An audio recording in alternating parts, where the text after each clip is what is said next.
pessoal, bom dia. Então estamos aqui de volta, com a suspensão das atividades presenciais. Sei que não é a situação ideal, mas diante do contexto que estamos vivendo, precisamos passar por mais esse período de isolamento, E o cronograma das atividades de vocês até o dia 4 de maio já está definido, tá?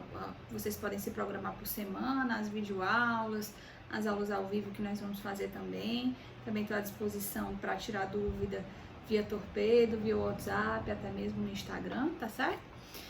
E nós já vimos habeas data e habeas corpus, e vamos começar hoje com o mandado de injunção. Pessoal, o mandado de injunção é uma novidade constitucional da nossa Constituição de 88, certo? E vem para tentar concretizar direitos constitucionais que são impedidos de serem exercidos porque a legislação não foi criada, certo? Visa sanar um problema de omissão legislativa, de falta de lei. Tá faltando lei para regulamentar um direito constitucional, e aí você pode impetrar um mandado de injunção, desde que esse direito constitucional não esteja podendo ser exercido por ninguém, justamente diante da falta da legislação. Deu para entender mais ou menos? A ideia é concretizar direito constitucional que esteja impedido de ser exercido por falta de lei, tá certo? Buscar evitar que a nossa Constituição seja uma mera folha de papel, visa dar concretude ou efetividade a direitos garantidos na nossa Constituição, tá certo? Diante de uma omissão legislativa. O mandado de injunção ele é parecido com a ADO, ação direta de inconstitucionalidade por omissão, mas a ADO nós vamos ver depois lá na parte de controle de constitucionalidade, que a ADO faz parte do controle concentrado.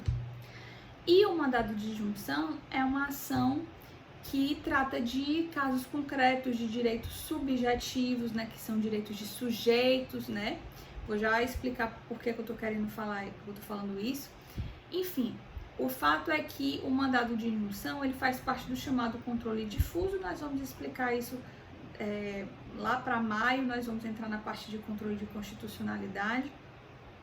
E aí, o mandado de injunção, ele tem algumas diferenças em relação à ADO, tá? Mas, de fato, são as duas ações que a Constituição trouxe, certo?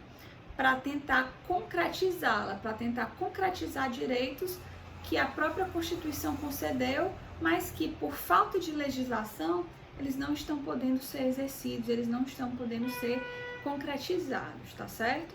Bom, mas vamos falar agora do mandado de injunção, a gente deixa a ADO para um outro momento, tá? A ADO, ela se encontra lá no artigo 5º, inciso 71, e também a regulamentação é pela legislação 13.300 de 2016. Essa é a lei do mandado de injunção, é uma lei importante para você dar uma olhada, é uma lei curta para você ler, entender como é a parte do procedimento. E veja que essa lei é recente, de 2016. Antes dessa lei, não havia lei regulamentando o mandado de injunção. E aí utilizava-se a lei do mandado de segurança de forma subsidiária, tá certo? Então, antes, de forma subsidiária não, na verdade, como não tinha a lei do mandado de injunção, se utilizava a lei do mandado de segurança por analogia. Quando a lei do mandado de segurança, quando a lei do mandado de injunção foi criada em 2016, a lei do mandado de segurança passou a ser utilizada só de forma subsidiária, tá? Então vamos lá, começando, eu tô seguindo a ordem da nota de aula que tem no seu material didático, tá? Se você olhar no material didático, vai ter as notas de aula de todas as unidades, de todas as ações, e aí eu vou seguir as anotações, que era o que eu ia fazer na lousa, dessa nota de aula. O ideal é que você acompanhe a aula juntamente com essa nota de aula para você ter noção dos tópicos, para não se perder, tá? Então, gente, indo para a definição, o mandado de injunção é justamente a ação constitucional utilizada para concretizar um problema de omissão legislativa decorrente de um mandamento constitucional, certo? Que essa omissão legislativa esteja impedindo pessoas, né, sujeitos de direitos, a exercerem direitos constitucionais previstos na nossa Constituição de 88, tá? Impede que a nossa Constituição seja uma mera folha de papel. E aí tem dois requisitos para o mandado de injunção ser aplicado, ser cabível. O primeiro, é necessário que exista uma omissão legislativa total ou parcial. Então é preciso que exista uma falta de lei. E aí eu falo lei em sentido amplo. Pode ser uma lei ordinária, pode ser uma lei complementar, pode ser uma portaria, pode ser, eu tô falando de atos normativos como um todo, tá certo? Pode ser a falta de uma resolução, etc. A falta de uma legislação em sentido amplo que impeça o exercício de um direito constitucional. E aí eu entro no segundo requisito. O primeiro é preciso que haja uma omissão legislativa, né, total ou parcial. O segundo requisito é que essa omissão legislativa, ela precisa impedir o exercício de um direito constitucional, seja ele um direito constitucional relativo a liberdades e direitos fundamentais, seja um direito constitucional relativo à nacionalidade, cidadania, soberania, tá certo? Então, gente, esse segundo requisito, ele é importante, você precisa ter atenção com ele, porque não basta meramente a falta da legislação. É preciso que a falta da legislação impeça o exercício de um direito constitucional. É preciso que exista um mandamento constitucional garantindo esse direito. E esse direito não está podendo ser exercido porque está falta da lei que regulamente, tá? Então imagine assim, ó, por exemplo, eu, Tainá, né, tô grávida, eu acho que deveria ter uma lei concedendo auxílio fralda, certo? Não tem essa lei, eu acho que deveria haver. Então, vou impetrar um mandado de injunção porque está faltando essa lei. Ou então, eu acho que deveria ter uma lei garantindo salários em dobro para a gestante durante a licença maternidade. Não tem essa lei. Então, eu vou impetrar um mandado de injunção para isso. Pode? Não. Por quê? Porque está faltando o segundo requisito. É preciso que a falta da lei esteja impedindo alguém de exercer um direito constitucional. Era preciso, para esse exemplo ser cabível, era preciso que a Constituição dissesse em algum momento que as grávidas devem ter direito a um auxílio fraldas, ou que as grávidas têm direito a salário em dobro, na forma da lei, de acordo com a lei. Aí, diante da omissão legislativa, que decorre de um mandamento constitucional, entende isso? A Constituição mandou que as grávidas tivessem auxílio fralda. Vixe, a lei nunca foi criada, nenhuma grávida está recebendo auxílio fralda, porque, embora a Constituição diga que é direito, está faltando a lei que regulamente. Nesse caso, surge para mim, né, que estou grávida em uma situação de estar impedida de exercer um direito constitucional porque está faltando lei, nasce para mim o direito de impetrar um mandado de injunção. Entenderam, gente, o contexto? Então, não basta a falta de lei. Eu não posso impetrar um mandado de injunção para qualquer lei aleatória que eu acho que deveria ter e não tem. Não é assim. É preciso que a Constituição dê o direito, diga que é para ter esse direito, mas diz na forma da lei, de acordo com a lei, de acordo com a regulamentação da lei. Aí tá faltando essa lei. A omissão legislativa existe e impede o exercício de um direito que a Constituição garantiu. Só a partir daí é que surge para você o direito de impetrar um mandado de injunção, certo? Exemplo, é a greve dos servidores públicos, é um caso bem emblemático de mandado de injunção que foi impetrado em 2007, tá? Eu não sei se vocês sabem dessa história, mas os servidores públicos, eles têm direito constitucional à greve, tá lá no artigo 37 dizendo que servidor público pode fazer greve. Só que até 2007, essa lei nunca tinha sido criada. A Constituição diz assim, não sei o que, os servidores públicos têm direito à greve na forma da lei. A lei nunca foi criada e os servidores públicos não conseguiam fazer greve. Porque não tinha lei que dissesse como é que vai ser essa greve, tá? quando é que pode, quando é que não pode, se o salário vai ser pago, se não vai ser pago, enfim, a confusão. Não tinha lei, então os servidores públicos não podiam fazer greve. Veja porque estão presentes os dois requisitos. Tem uma omissão legislativa, né? E essa omissão legislativa impede pessoas de exercerem seu direito constitucional, que é o de fazer greve. E aí a determinada associação de servidores públicos impetrou um mandado de injunção. E qual foi a decisão do Supremo Tribunal Federal? Acolheu esse mandado de injunção e disse: realmente existe uma omissão legislativa grave aqui, que impede o exercício do direito constitucional à greve pelos servidores públicos. E aí o STF decidiu assim, que enquanto não houver a lei dos servidores públicos dizendo como é que eles podem fazer greve, vai ser aplicada a lei dos trabalhadores privados, a lei dos seletistas, certo? Então, até hoje, gente, até hoje os servidores públicos eles fazem greve, não porque tem uma lei regulamentando, porque até hoje essa lei não foi criada, mas porque eles são amparados por essa decisão do Supremo Tribunal Federal em mandado de injunção. A decisão do STF garantiu para eles a concretização de um direito constitucional. Entenderam como é o mandado de injunção? Existe um artigo da Constituição que caberia mandado de injunção, mas ainda não teve, que é o artigo 7º, inciso 23, certo?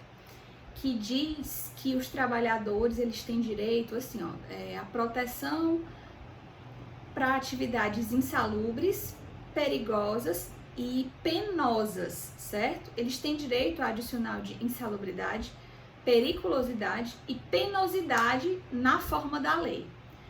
Insalubridade nós temos? Temos, está lá na CLT, acho que lá no artigo 189. Periculosidade? Também, está lá no artigo 193, 194 da CLT.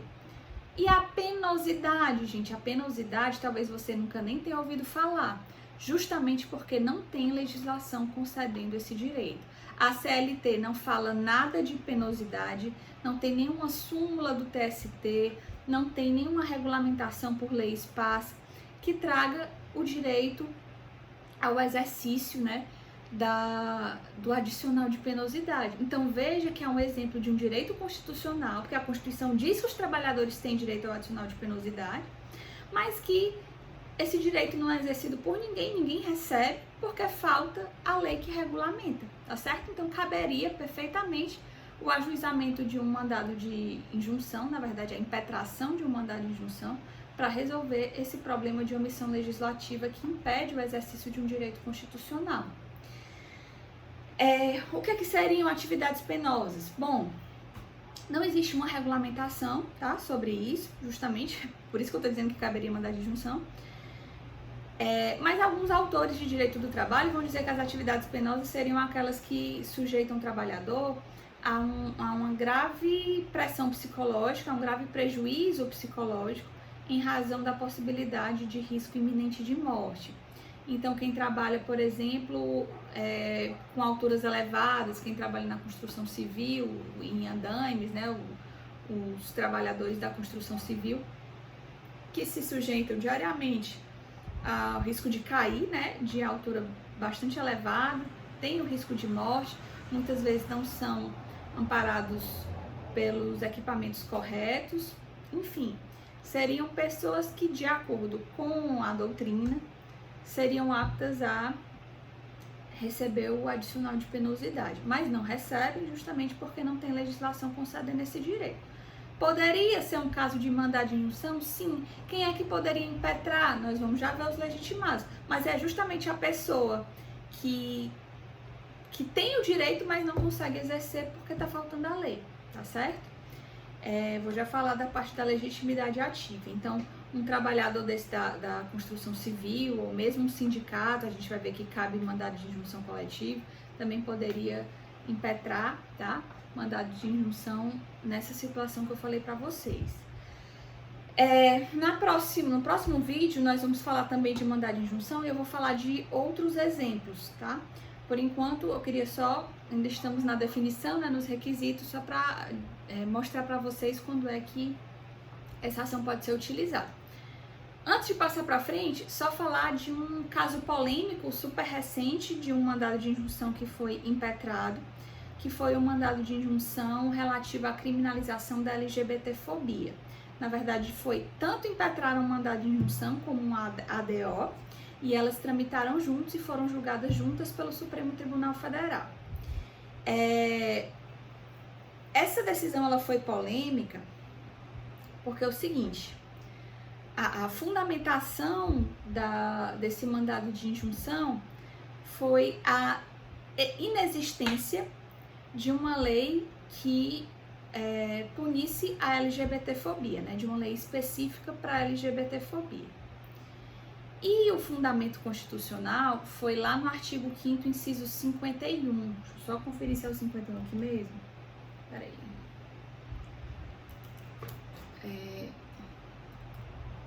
Isso. Não, 41, tá? Desculpa, inciso 41. Que diz assim, lá no artigo 5º, inciso 41. A lei punirá qualquer discriminação atentatória dos direitos e liberdades fundamentais. E aí, então, há um direito constitucional que todas as pessoas tenham leis que punam discriminações a direitos e liberdades fundamentais. E é fato que existe essa minoria que faz parte do grupo LGBT que sofre violência por serem quem são. Então, aqui no Brasil, a LGBTfobia ela chega a níveis alarmantes em comparação a outros países. É um problema grave e, de fato, falta legislação para regulamentar a LGBTfobia, tá? Então, existe uma omissão legislativa? Existe. E aí, impetraram um mandado de injunção. Foi uma associação de proteção do grupo LGBT que impetrou o mandado de injunção. A questão polêmica foi em relação à forma como o Supremo Tribunal Federal julgou, certo? Porque o STF disse assim, que enquanto não houver a lei da LGBTfobia, né, que realmente puna de forma específica a LGBTfobia, vai ser utilizada a lei de racismo, tá certo? Fez uma analogia com a lei de racismo. O problema, gente, é que vocês devem ter estudado lá em Constitucional, Direito Penal 1, é que existe um princípio, o princípio da legalidade em direito penal, que vai dizer que não é possível analogia em direito penal. Não é possível que... Isso é uma garantia do próprio réu mesmo, isso é uma garantia, um direito constitucional nosso mesmo. A garantia de que o Estado só pode punir quando houver lei anterior que defina especificamente aquele crime. Não tem, né, um artigo da Constituição que diz que não há crime sem lei anterior que a defina? Justamente. Então, analogia não é cabível em direito penal. E aí o STF fez essa analogia.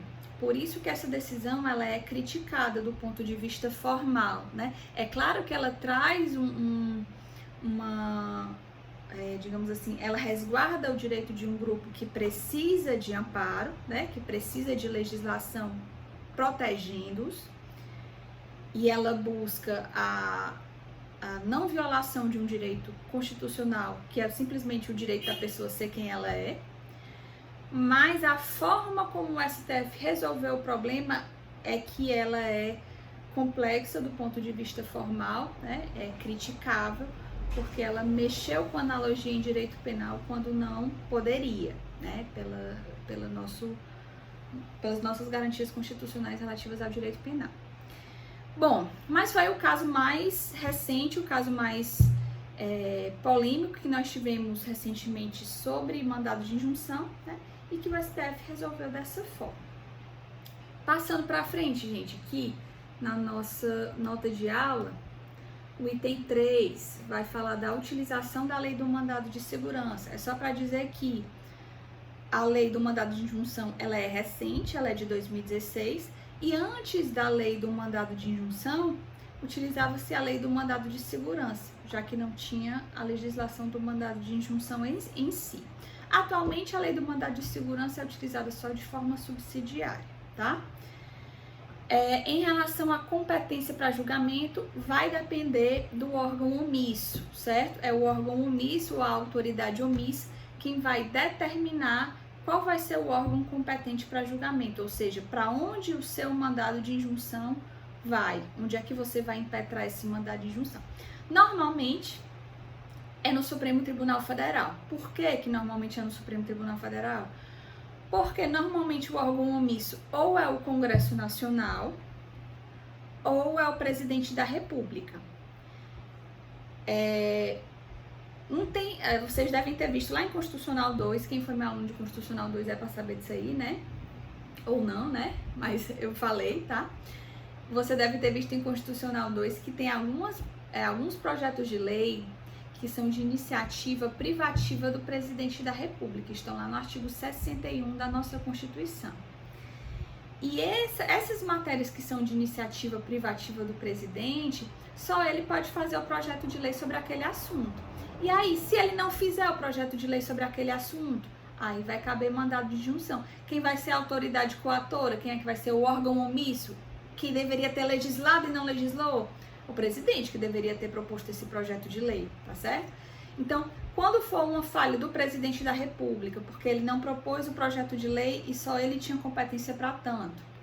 Quando for o Congresso Nacional, a maioria das leis são propostas pelo Congresso Nacional, né? Quando a omissão legislativa partir do Congresso, Supremo Tribunal Federal quem julga, certo? Agora, nem sempre vai ser o STF, pode ser uma omissão legislativa estadual, né? Quem era para ter feito essa legislação é a Assembleia Legislativa Estadual, ou era o governador do estado que deveria ter feito esse projeto de lei. Aí não vai ser o Supremo Tribunal Federal que vai julgar esse mandado de injunção, vai ser o TJ, tá certo? Então, a grande maioria das omissões, elas partem lá do Congresso Nacional ou do presidente, mas nada impede, né, que a gente esteja diante de uma omissão legislativa estadual, da Assembleia Legislativa Estadual, ou seja, dos deputados estaduais, ou de uma omissão legislativa do governador, porque era um projeto de lei privativo do governador. E aí, no caso, quem vai julgar é o Tribunal de Justiça, tá certo?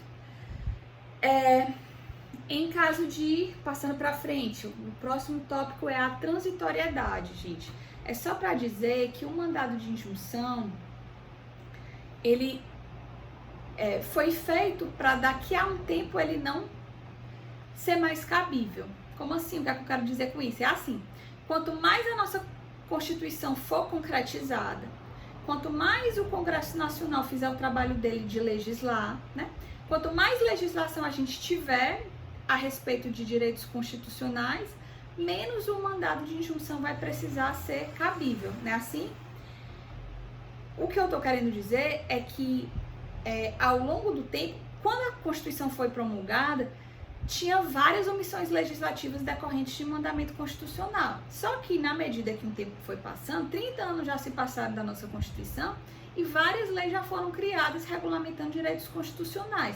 Ainda tem esse do adicional de penosidade. Ainda tem esse exemplo que eu falei para vocês. Mas esse é o único exemplo que eu conheço, por exemplo. Por quê? Porque as legislações, elas têm sido criadas ao longo do tempo, né? Às vezes o Congresso Nacional demora. O que eu tô querendo dizer é que quanto mais o tempo passa e mais legislação é criada, menos haverá necessidade de mandado de injunção. Por isso que a doutrina diz que o mandado de injunção é transitório. Vai chegar um momento ideal, né, que os nossos direitos constitucionais vão estar todos regulamentados. E aí o mandado de injunção ele vai perder a necessidade, né, a razão de ser. Isso é que a doutrina diz que o mandado de injunção é transitório, tá? Passando para frente, nós estamos no item 6, mandado de injunção coletivo. É cabível? Sim, é cabível, está previsto lá no artigo 12, tá? Quem são as pessoas que podem propor mandado de injunção? São as mesmas do mandado de segurança, sindicatos, associações em funcionamento há pelo menos um ano, entidades de classe, partidos políticos, com todas aquelas observações que nós fizemos para mandado de segurança coletiva, elas são aplicadas aqui também em mandado de injunção, por isso que eu não vou me alongar e me estender, tá? Além delas, desses 4 que eu falei para vocês, Ministério Público e Defensoria Pública também podem impetrar mandado de injunção coletivo, tá certo? Isso porque tem previsão expressa lá no artigo 12 da Lei do Mandado de Injunção. Passando para o item 7, nós temos a legitimidade ativa. Quem é que pode propor mandado de injunção, gente? É justamente quem está impedido de exercer o direito constitucional em razão da omissão legislativa. Então, é quem está prejudicado com a falta da lei. São os servidores públicos que queriam fazer greve e não podiam, então a Associação de Servidores Públicos impetrou. Ou poderia ser um servidor público sozinho, também pode, certo? O mandado de injunção, ele tanto pode ser na forma coletiva, que é o mais comum, como pode ser na forma individual também. O mandado de injunção individual, ele vai ser proposto por aquela pessoa, aquele sujeito que está impedido de exercer direitos, porque está faltando a legislação que regulamente um direito constitucional que a Constituição, né, concedeu para ele, tá? Pode ser pessoa física ou jurídica, pública ou privada, que esteja impedida de exercer o direito em razão da omissão legislativa decorrente de um mandamento constitucional, tá bom? O item 8, gente, é o que eu vou deixar para o próximo vídeo. A historinha é um pouco longa dessas teorias. O item 8, para quem está acompanhando na nota de aula, vai ficar para a próxima aula, para o próximo vídeo, tá? Eu vou passar logo para o item 9, em relação à legitimidade passiva. Quem é que vão ser os réus no seu mandado de injunção? A legitimidade passiva é justamente o órgão ou a autoridade omissa, ou seja, aquela que deveria ter legislado e não legislou. É o Congresso Nacional, o Presidente da República, o Governador do Estado, a Assembleia Legislativa Estadual, né? Enfim, é quem deveria ter feito a norma e não fez, tá? Bom, gente, como o vídeo já tá ficando longo, eu vou deixar os próximos tópicos para um novo vídeo, tá certo, gente? Boa tarde e até mais.